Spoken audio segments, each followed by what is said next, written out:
So, I've got to get this off my chest because it's been building up for years, and I need to vent. I'm 16 now, and for as long as I can remember, Thanksgiving has been the worst day of the year for me. And it's not because I don't like turkey or pie or whatever, oh no, that part is fine.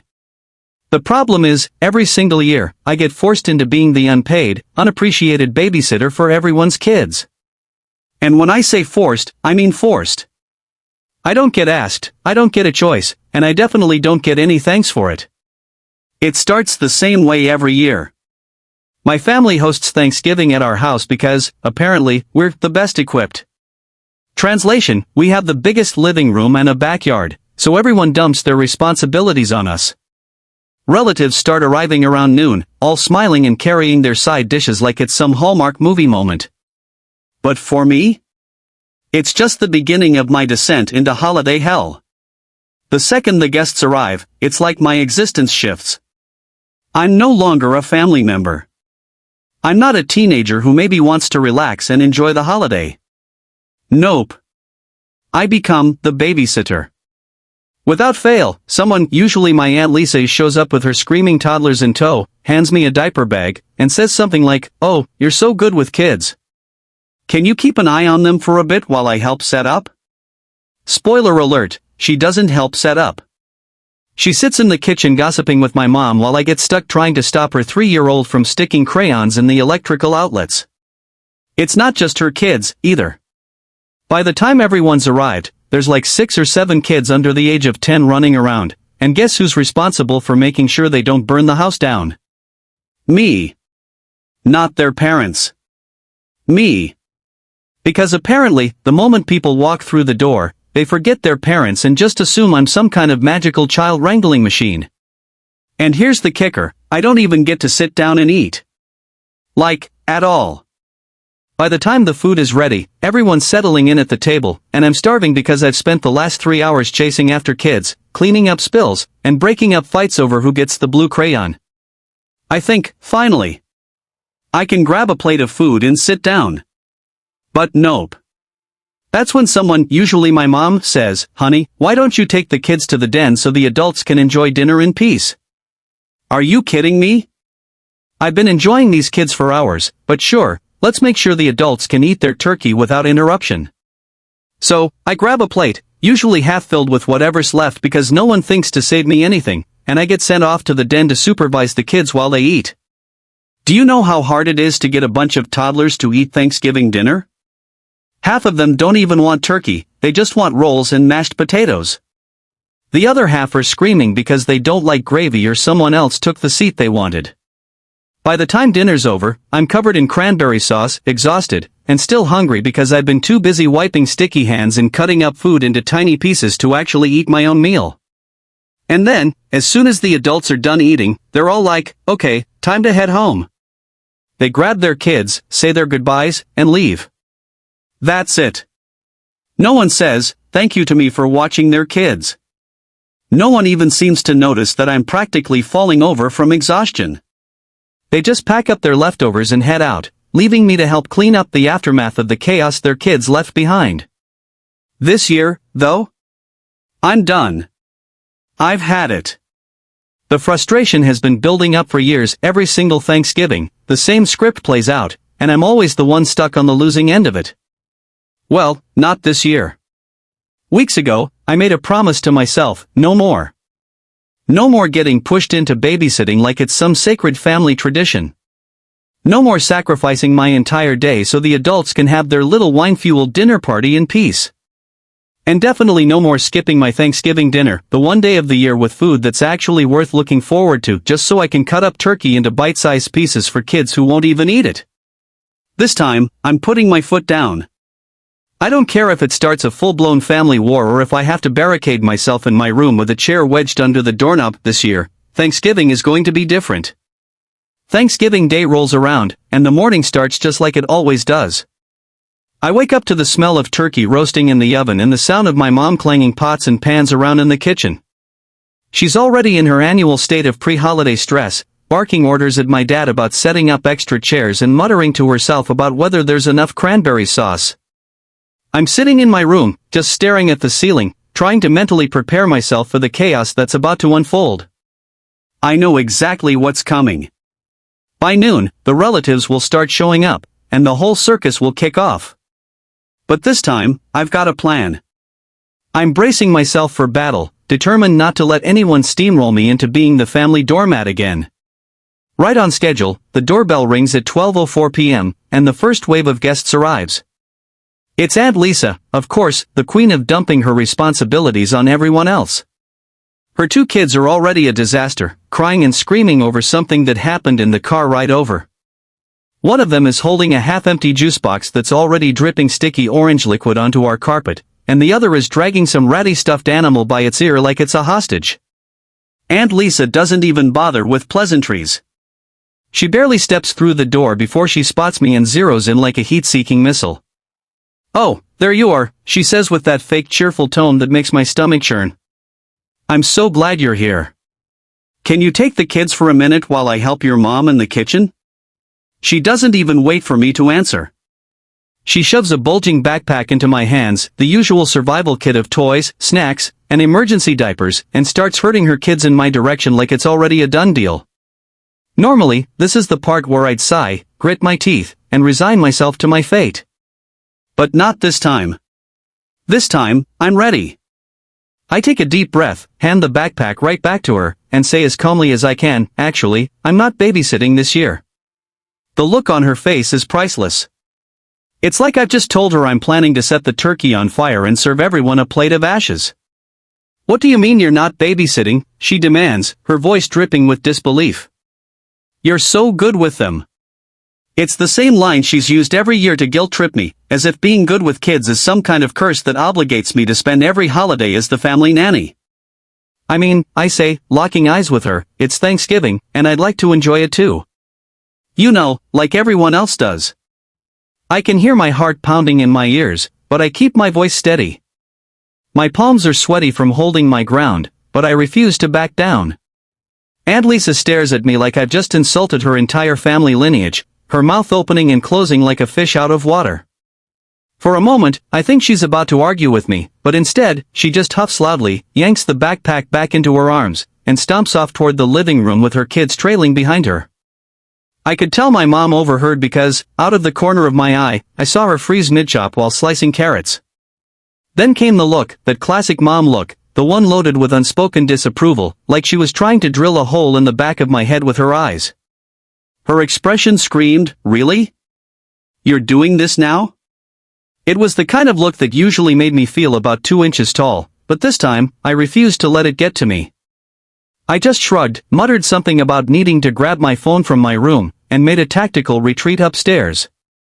I knew exactly how this was going to play out. She'd stew on it for a while, probably vent to Aunt Lisa or one of the other relatives, and then drop it because Thanksgiving was stressful enough without starting a full-blown argument. In my room, I flopped down on my bed and took a deep breath. I could hear the muffled sounds of chatter and laughter downstairs, mixed with the occasional shriek from one of the kids. For once, it wasn't my problem, and the relief was like a warm blanket. I scrolled through my phone for a while, half expecting someone to come knock on my door and demand that I come back down to help out, but no one did. Maybe they thought I'd cool off and change my mind. Maybe they were too busy socializing to care. Either way, I stayed upstairs longer than I needed to, just soaking up the rare feeling of not being the designated babysitter. When I finally came back down, it was just in time for dinner. The kitchen smelled amazing: turkey, stuffing, gravy, all the good stuff wafting through the air, and I was determined not to miss out this year. I made a beeline for the dining room and made sure to grab a spot at the table before anyone could say otherwise. Not just any spot, either. I sat smack in the middle, right between my dad and one of my uncles, in full view of everyone. If someone was going to try to pull me away from dinner, they'd have to do it with the entire table watching. As soon as the food was served, I wasted no time piling my plate high. Turkey, mashed potatoes, stuffing, cranberry sauce, green beans, rolls, I took it all. My plate was so full it was almost comical, but I didn't care.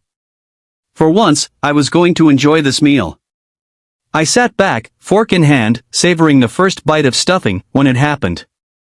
Right on cue, someone at the far end of the table piped up, "So, who's watching the kids?" The question hung in the air like a grenade, and I could feel the tension ripple across the table.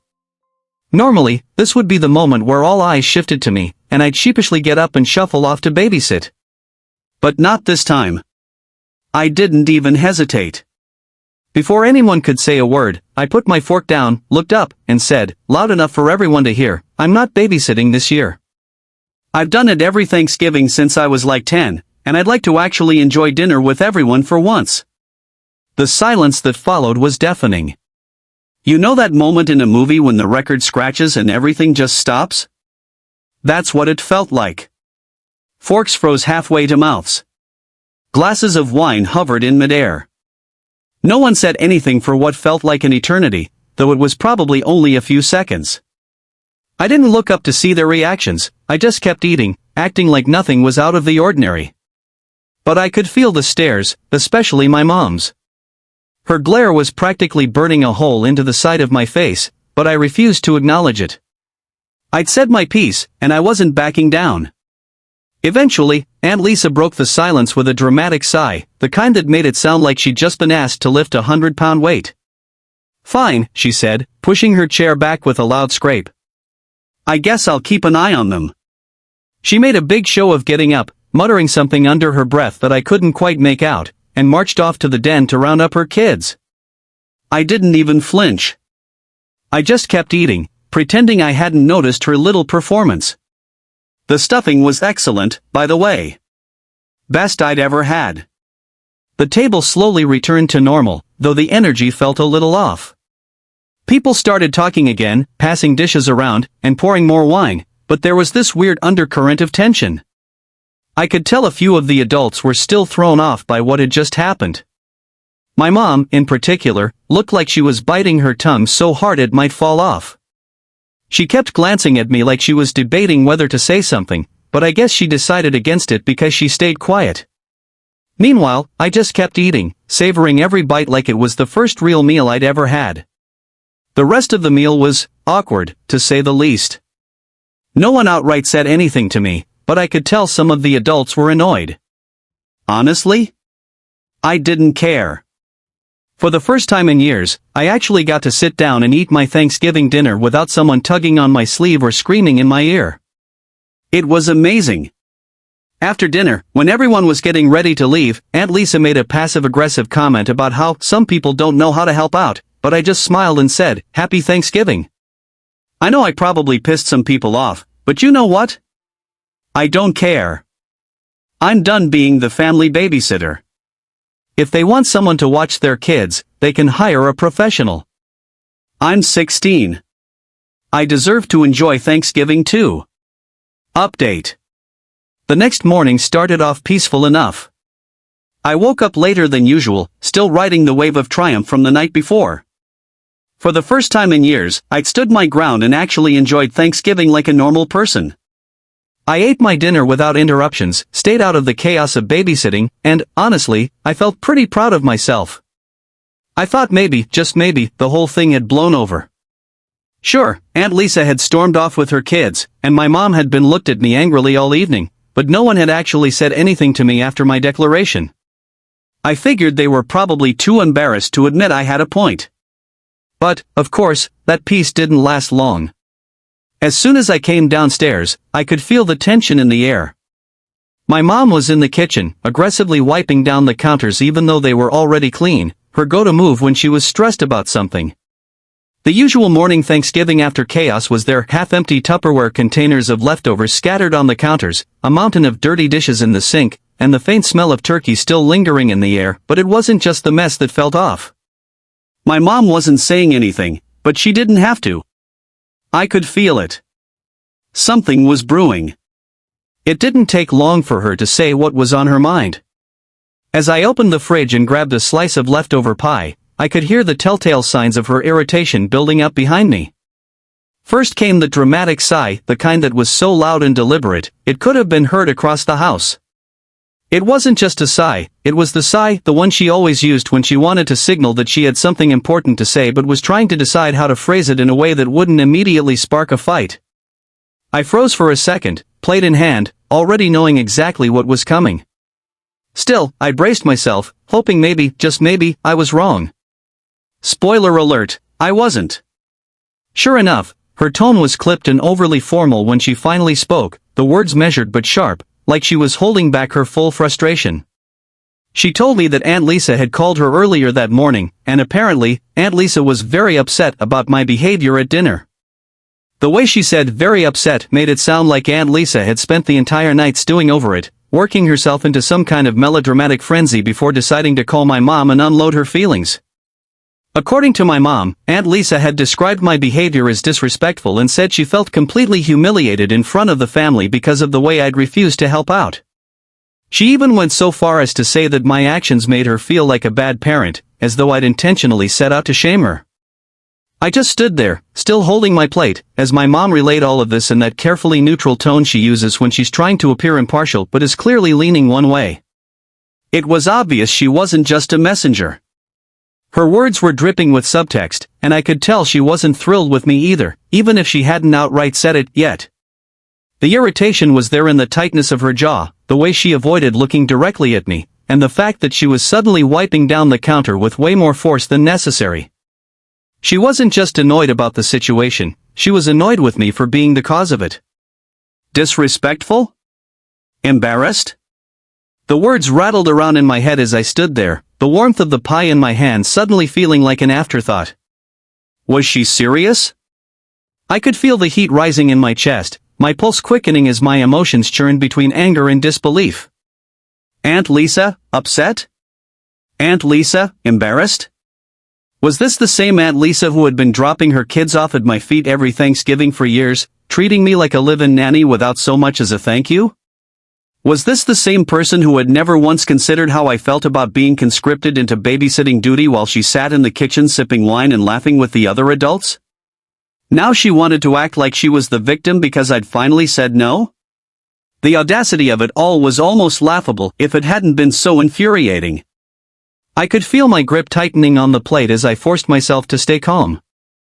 I wanted to snap, to unload all of the frustration I'd been bottling up for years, but I knew that wouldn't get me anywhere.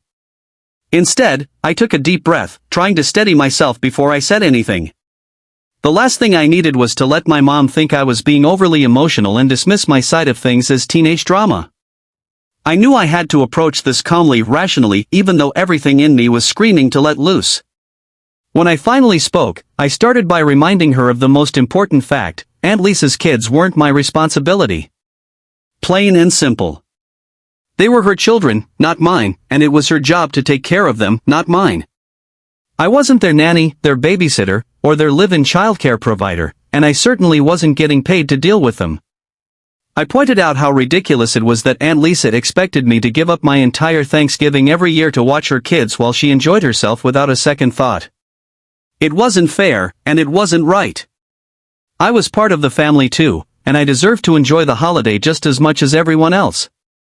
I didn't stop there. I reminded my mom that, even though I'd said I wasn't babysitting this year, I still ended up helping out more than I should have.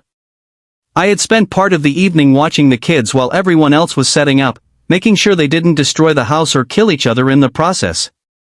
I'd cleaned up their messes, calmed them down when they started fighting, and kept them occupied while dinner was being prepared. I'd already done more than my fair share, even though I'd made it clear I wasn't going to take on that role anymore. If anything, Aunt Lisa should have been thanking me for the time I did spend helping out, not complaining about the moment I finally stood up for myself. I could see my mom bristling as I talked. I knew she didn't like being put in the middle of a situation like this, especially not when it involved her sister. But I wasn't backing down. I explained how exhausting it was to be the default babysitter every single year, how it made me feel invisible, like my time didn't matter and my presence at the table wasn't important. I told her how draining it was to spend hours chasing after kids while everyone else got to relax, laugh, and enjoy the holiday. And I reminded her, as gently as I could, that I wasn't a little kid anymore. I was 16. I had my own life, my own responsibilities, and I deserved to have a Thanksgiving where I wasn't treated like an unpaid nanny. At first, my mom just stood there, staring at me like she wasn't sure how to respond. I could tell she was torn. On one hand, she wanted to defend Aunt Lisa family loyalty and all that. On the other hand, I think she knew I was right. After all, she'd seen firsthand how every Thanksgiving played out. She'd watched as I got stuck with the kids year after year, and deep down, she probably knew it wasn't fair. Eventually, she sighed again, softer this time, and sat down at the kitchen table. She told me she understood where I was coming from, but that I could have handled it better. I nodded, admitting that maybe my timing hadn't been the best, but I stood by what I'd said. I wasn't trying to embarrass Aunt Lisa, I was just standing up for myself. My mom seemed to take that in, her expression softening a little as she thought it over. She even admitted that Aunt Lisa had always relied on me a bit too much and that it wasn't right to put so much on my shoulders. By the end of the conversation, she actually agreed with me. She said she'd talk to Aunt Lisa and make it clear that I wasn't the family babysitter anymore. If someone needed to watch the kids, it would be up to the parents to figure it out, not me. She even apologized for not stepping in sooner, which was more than I'd expected. I could tell she still felt bad about the whole situation, but at least she was on my side now. It felt like a small victory, even if I knew Aunt Lisa wouldn't be happy about it. The rest of the day was pretty quiet. My mom spent most of it cleaning up and organizing leftovers, and I stayed out of her way, relieved that the drama was finally over. I knew the next family gathering might be a little awkward. Aunt Lisa wasn't the type to let things go easily, but for now, I was just glad I'd stood up for myself.